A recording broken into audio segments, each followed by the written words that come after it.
vedare tinokuchingamidzai zvekare kune chimwe chirongwa pano paZim Facebook Secrets and Confessions. Tadzoka zvekare nemamwe mamessages. Regedzai tipa tapinda mumamessages edu atadzoka takakubatirai.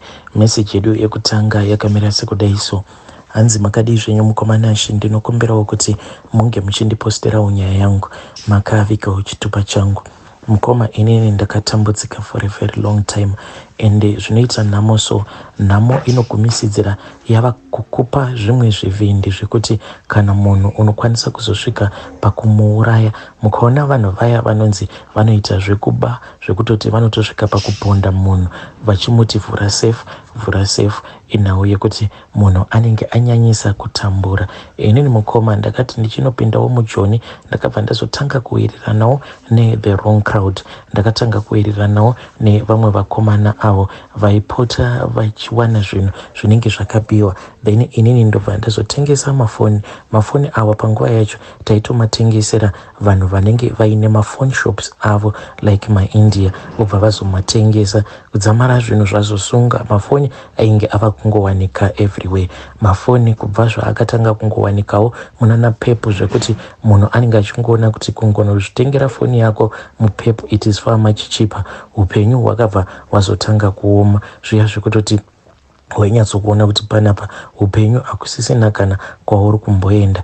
Apa unenge uchingozama uchingoramba kungohadhira. Takazongotangawo kungoitawo zvegambling izvozvo zvekuti unongoswerawo mutauni uchingogembla nevamwe. Kashoma ikako pashoma paunenge wawana ipapo wozongoendawo komba wakangobata pashoma ipapo. Kudzamara mukomanashi neniwo ndava kutoitawo kutobata vanhu. Ndainge ndava kutofamba nerimwe timu iro randaifamba naro tichiita zvekutaimira vanhu. Taiwanza kupatrola mutown from 7:30 kunosvika kuma 8:30 tichitaimira vaya vanhu vanenge vanonoka kupinda mutown. It's either maybe unenge uchibva kwaunenge uchibva kana kuti unenge wanonoka kubva kubasa. Ndo vanhu vataitageta ivavo. Chataingoda pamunhu yainge ingori phone, because taingoziva kuti at least phone iyi yatinenge tawana inenge isina loss at all. Inenge yakatosiyana nemafoni mamwe aya awo ataita zvekutenga. Mukomanashi takamborarama like that kuzosvika tichizosungwa. Takazoti tasungwa mukoma ndichibudawo mujeri muya, vamwe vangu vakabva vachi ivo vainge vafunga kuti vange vachitsvaka mabasa. Vazhinji vakomana vandainge ndichishanda navo panguva yacho iyoyo vakabva vaendawo muconstruction. Vamwewo ndo vandakatoseka ndichitonzwa kutoti timu rainge rava kushanda mumaprazi. Then mukomanashi ndo pandakabva ndazobata imwe mene iyi yandakabata iyo yainge ichingondiudza kuti iyo inoda maapple products. Saka ndakabva ndazotanga kusosa maapple products aya zvekare nematablets like mauniversity students. Kune mamwe mauniversities muSouth Africa anoita izvozvo zvekuti vanopa mastudents avo matablets, even macolleges. Saka mastudents aya ivo vanozoita madhiri ekuti vanenge vava kuzobira mamwe mastudents. Saka vaingoya kwatiri isusu tobva tazongopfuudza zvinhu zviya. So mukomanashi mukuzonodhila neclient yangu iye akabva azondibatisa mari. Akandibatisa mari refu mukoma zvekuti mari iyoyo ndakatadza kuziva kuti mari iyi yakawanda kudai akaiwana kopi, ende achinondipa mari iyi ainge ari ma-US dollars, ma-100 bills oga mukoma. Saka mudhara uyu ndakabva ndazogara naye pasi ndikati, mudhara, mari yawandipa mari iyi yakawanda. Of course order rako uchariwana, but mari idzi munombodziwana kupi naye mudhara? Mari dzakawanda kudai. So isusu vapana venyu tichitambura. Saka iye ane chigadget shop chake chekuti mushop make munongotengeswa maapple products and stuff like that. Saka vanenge vachida kuti vange vachizongozanganisa stock inenge iri genuine nedzimwe stock dzinenge dzichibva pablack market. So iye akabva angoseka akati, hard work mfana, hard work. Problem yenyu wafana inhau yekuti hamudi kumboita muchidzoka kumusha kuitira kuti munge muchimbotura mamhepo awo anenge atumidzirwa nevanhu. Anongoramba achiwanda the more. Kana uri musango munofanira kumbodzoka kumusha muchimbotenda vadzimu venyu neizvo zvavanenge vakakupai. Well, mukomanashi, zvadaro zvakazoitika ndezvekuti inini ndakazoti ndaenda kumusha. Ndakati ndaenda kumusha, then ndokubva ndazomufonera mudhara uyu ndikamuudza kuti mudhara, I am on my way to Harare because ndainge ndichida kubata mabhazi eJoburg paRoadport. So mudhara akabva ati it's fine mufana, kana wapinda mutown unge uchizondifonera. So mudhara uyu ndakabva ndamufonera ndikati mudhara, ndava muRoadport. Mudhara bhazi racho rava kutoda kutosimuka. Iye akabva anditi regedza kukwira mubhazi mufana, unokwira unobata rimwe mangwana. Then I ended up waiting for him. I waited for him kudzamara dzava kuma7 ndakangomira mukoma paRoadport paya. Then mudhara uya akabva azouya ndokubva azondipika up, akangondiudza pekuti ndinge ndichienda kunomira achiti vafana vanoba ipapo vanoita zvekuba paRoadport achiti vapfana vake. Saka ndakangosvika paya pabhesi pacho ndikabva ndatovaudza kuti ndatumwa naboss Ningi. Saka vakabva vatongoziva kuti isindicate raboss and boss Ningi syndicate ravo boys ravo havadi kuti boys ravo ringe richitwa mess around. Saka vafana vaya ndo vakazotondikipa safe kusvika mudhara uya achizouya. Mudhara uya akati auya, I then got into his car ndokubva azodriver neni, but akandiudza kuti I'm going with you to my other house, not like his original house. Takazoti taenda kumba kwake kuya mukoma, ndikaona kuti imba yainge yakanaka iyoyo. Tichinosvika pamba paya hapana kana munhu anombogarapo. Iye aitoseka zvake achitoti panapa kana ndine magirlfriends angu ndinouya nawo pano ende panapa ndo pamuzinda pangu. Takazoti tapinda mumba ndikabva ndatoona kuti mainge muine vamwe varume vaviri, but chakandityisa ndechekuti varume ava vaviri vainge vakapfeka mamwe ainge akaita kunge mazidress ered. Ndikati mudhara bo here, vanhu ava bo here mudhara, is there anywhere where we can just go and we have our business meeting? But mudhara uya akabva atoseka, achiseka kudaro akabva ati mfana, inga wani wakati uri kuda kuti ndinge ndichikurakidza kunobva mari yangu. Ndakudanira vanhu vekuti randomly they will never accept you mfana. Vanhu ava kuti unge uchisangana navo aufi wakasangana navo mustreet kana pasocial media. So mudhara uya akabva azonditi ndaifanira kuti ndinge ndichizovajoina muclub mavo, kana ndavajoina ndiko kuti ndinge ndichizokwanisa kuita mari. Well, that was fine. Saka mukomanashi mudhara uyu akabva azoti kwandiri iye ainge achida kuti ndinge ndichivajoina. Unfortunately dzimwe mhiko dzacho dzandakanzi ndinge ndichiita, dzimwe dzacho handikwanise kuti ndinge ndichidzitaura because vane ziso ravo riri pamari mukoma. Saka nzeve dzavo dziri everywhere uye maziso avo ari everywhere kuburikidza neziso iro riripo pamari. Zvadaro mukomanashi inini ndakabva ndaitiswa mhiko dziya. Then mudhara uya akati ndapedza kuitiswa mhiko ndokubva azonditora. Akati anditora akabva azoenda neni mugaraji make, akangonditi sarudza motikari yauri kuda. Saka mukunosarudza akabva ati ndinge ndichizvivhara maziso. Ndokubva ndazvivhara maziso. Ndakati ndavhara maziso ndokubva ati chinongedzera motikari yauri kuda. Saka ndakabva ndangonongedzerawo ndokubva ndanongedzera imwe Mercedes, ndo yakazova motikari yangu yandakatanga kudriver. Ndakadzoka kuzimu ndisina kana chandainge ndiinacho, but ndikatotanga kutorarama kaupenyu kekutoti wega unotoona kutoti this is a very comfortable life. Dzimwe dzemhiko dzacho idzo dzandakanzi ndinge ndichiita. Saka inini mukoma Mwari vainge vakandipa vana vangu vasikana vaviri. Zvakaitika mukoma ndezvekuti ndainge ndakamitisa musikana wangu ndikamusiya kuno kuzimu ndichinosvikawo kuSouth Africa. Ndakabva ndatanga kudana nawo neumwewo wandakadanana naye pasina kana nguva ndokubva ndamumitisa. Saka vana vangu vakangoti umwe achizvarwa, then later on umwe achizvarwa.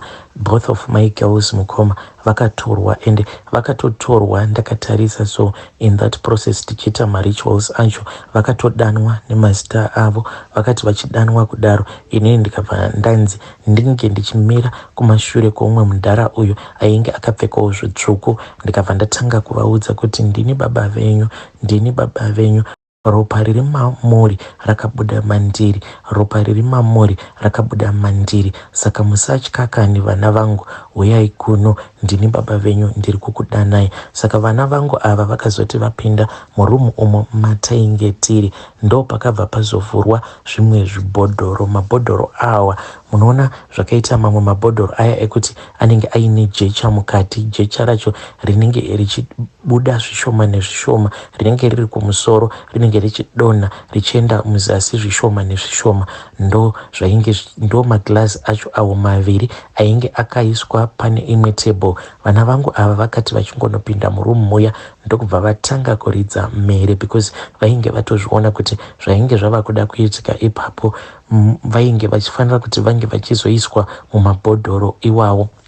Mukomanashi ndakabva ndazonzi ndinge ndichienda pamberi. Ndakati ndaenda pamberi, ndakamira pamberi pemadhara aya, ndopa ndakabva ndazotaura nevana vangu.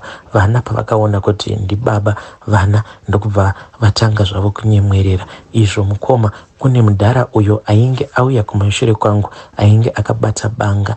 Ndakati vana vangu ndakavahaga kudai so, mudhara uya akabva azongouyawo kuseri kwevana ndokubva angonyudza banga pamwana wangu wekutanga first born. Akangonyudza banga ndokubva angotenderedza banga riya pahuro pemwana wangu. Ndikabva ndatomuona akatobata musoro wemwana wangu. Adaro mukomanashi ndokubva angoita that same process. Akati aita that same process ndokubva agura musoro wemwana wangu. Ndakabva ndaona mitumbi yevana vangu isina misoro ichifamba ichienda paya painge paine table. Ndikabva ndazoona vana vangu vainge vavamo zvino muya mubhodhoro. Ende ndakabva ndaudzwa nemadhara aya kuti ivhu parinenge razopera kudonha richibva mudenga richienda muzasi ndo kuzova kwavachazoita vana ivavo. Ende ndo zvakaitika mukomanashi. Pasina kana mazuva ndakabva ndafonerwa my first baby mama uyo nayewo ari muno muzimu, ndokubva azondiudza kuti mwana ainge ashayika. Ndakamubvunza kuti kochi chakaitika kuti mwana ungokaruka wandiudza kuti mwana ashayika. So zvakaitika mukoma ndezvekuti kumusha ikoko variko kumusha, what happened is that vakati vana vachitamba vainge vachitongotamba zvavo mahombwe. Saka vana mukunonetsana pane umwe akabva azonhonga pani pazvimapani izvo zvavainge vachitambisa, ndokubva anotema mwana wangu nepani iyaya. Mwana ndokubva atongoti pasi. Akati awira pasi kudaro ndokutotanga kutogwina, ropa rikabva ratotanga kutobuda mumhino. Iwo mwana uyu wekurova mwana wangu nekuda kwekuti ainge abatwa nekutya, akabva atya kuti kana ndikanoudza vanhu vakuru kuti ndo zvaitika zvimwe kuda vanhu vakuru vanokwanisa kuzondirova. Ende dzimwe nguva ndinombozvibvunza kuti asi dai kwanga kuri kunzi mwana uyu ainge akakasika akamhanya akanoudzawo vanhu vakuru vainge varipo kuti maybe mwana wangu angadai achiri mupenyu. Asi mibvunzo yekuti ndinongozvibvunza hangu ndisina kana mhinduro. The same thing that happened kune mwana wangu uyo ainge agere naamai vake kuSouth Africa. Inini mukoma ndakazongoramba ndichiitiswa dzimwe mhiko. Saka dzimwe mhiko dzandiri comfortable kuti ndinge ndichishare nemi imhiko dzehembe idzo dzandakanzi inini ndidzo dzandinofanira kuti ndinge ndichitenga. Saka ndakangopiwa mari mukomanashi, ndakangopiwa $100. Ndakati ndapiwa $100 iya ndikabva ndanzi enda unotenga hembe. Saka ndakangoenda ndikanotenga hembe, but mudhara uya ndava kubuda akabva anditi zama kutenga hembe as in kana ukatenga t-shirt wotenga trouser, ukatenga t-shirt wotenga trouser, ende usatenga hembe dzinodhura kunyange uchitokwanisa chitoenda kumupedza nhamo. Saka ndakabva ndangonhonga nechiteki 1 zviya zvimateki zvimafeki zviya ndokubva ndadzokera kuya. Ndakati ndadzokera kuya ndikabva ndanzi ndinge ndichikurura nhumbi dzose idzo dzandainge ndakapfeka. Ndakati ndakurura nhumbi dziya ndikabva ndazogezwa neropa iro ravainge vachiti iropa rembudzi. Ende ndikabva ndazonzi musoro wacho ndaifanira kuti ndinge ndichizouchengeta ende handaifanira kuti ndinge ndichiusema. Kunyange ukazosvika pastage paya pekuti unenge uchibuda makonye each and every day, ndaifanira kuti ndinge ndichingoramba ndichingoenda pamberi pawo musoro uyu wembudzi ndichingonamata, ndichinamata sekunge ndiri kunamata kuna Mwari wangu. Vamsi iwoyo mukoma ndo chinhu chandinonamata ichocho. That is my idol that I pray to. Musoro iwoyo wembudzi wandakapiwa wakazotoora zvekuti imba yose yakasvika pakunowa. Anyway, mukoma ndakabva ndazogezwa neropa racho iro rakabva pambudzi iyoyo. Apa pandakagezeswa neropa, this was the following day, ende ndainge ndatoratidzwa uko kwandainge ndichinzi ndo kwandaifanira kuti ndinge ndichigara. Katongoriwo kaloji, katongoriwo very simple kekutongoti vanhu vazhinji vanotongouya vaya vanouya nemahore avo kana kuti vanhu vanenge vari pamujolo ndo vandaiona zvangu vachibhuka. Mukomana Ashi, this thing zvakazoitwa kumapast 6 ndikabva ndanzi ndinge ndichidhiraivha ndichibva pamba pemudhara iye ndichienda kuloji kuya kwandainge ndichigara. Ndakashama mukomana Ashi, ndakabva ndanzi ropa iri rainge riri pamoveri pangu handaifanira kuti ndinge ndichirigeza. Apologies mukomana Ashi, ndiri kuzama kuti ndinge ndichingobvisa mamwe madetails panyaya yangu kuitira kuti ndisazokanganisawo mhiko dzangu, but at the same time ndiri kuda kubvisawo izvo zviri pachest pangu, izvo zvandakaita mukoma, nekuti zvinogara zvichingondishungurudza. Ndakazoti ndadhiraivha ndikaenda kuloji kuya ndokubva ndapaka zvangu because ndainge ndisingakwanisi kuti ndibude because kwainge kuchiri nevanhu vainge vachiita ma-up and down. Ndakati zvino ndashungurudzika, ndava kuzvibvunza kuti saka ndichabuda sei mumotikari, ndichapfuura sei nepareception. Ndo pakabva pazouya umwe mudhara uyu andongoshandawo ipapo paloji, akabva anditi revhesai motikari yenyu munditevere. Mukomana Ashi, ndakabva ndazorevhesa motikari ndokubva ndazoendeswa nekuseri.